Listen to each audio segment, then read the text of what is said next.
দেখ ছোট লোকের মেয়ে, আমি তোর প্রতি অসন্তুষ্ট হয়ে তোকে আমি জাদু করে কি করে ফেলেছি, তুই আর জীবনে ভালো হতে পারবি না। থাক তুই এখানে পড়ে।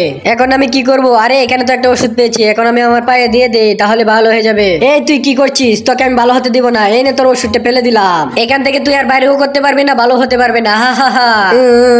বৎস, কি হয়েছে তোমার? দেখুন আমার পাটাকে রাক্ষসী জাদুকর কি করে দিয়েছে, প্লিজ আমাকে ভালো করে দিন। দাঁড়াও, আমি তোমার জন্য একটা কিছু করতেছি। আমি যাই এটার ভিতর থেকে ওষুধটা কুড়িয়ে নিয়ে আসি। আরে বাপরে, এখানে তো উন্দুরের ঘর। বুদ্ধি পেয়েছি, উন্দুরটাকে খাবার লোভ দেখে সাইডে সরিয়ে দে।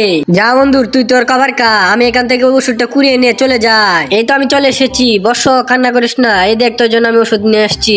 ধন্যবাদ পীর বাবা, এখন আমি ওষুধ দিয়ে আমার পাওটা ভালো করে ফেলি। আরে বাপরে, আমার পাও তো ভালো হয়ে গেছে। ধন্যবাদ পীর বাবা। দাঁড়া, তোর জন্য আমি আরেকটা কাজ করতেছি, চল আমার সাথে। এরপর যা হয়েছে সেটি দেখে তুমি অবাক হয়ে যাবে। তার আগে, এই পৃথিবীতে সবচেয়ে বেশি কাকে ভালোবাসো? আমি তো আল্লাহকে। তুমি যদি আল্লাহকে ভালোবাসো তাহলে ভিডিওতে লাইক দিয়ে চ্যানেলটি সাবস্ক্রাইব করে কমেন্টে বলে যাও। এই যে দেখ ডাইনি এখানে শুয়ে আছে, চল আমরা একটা কাজ করি, এই ওষুধটা ওর পায়ে ঢেলে দিই, তাহলে ওর পাটাও নষ্ট হয়ে যাবে।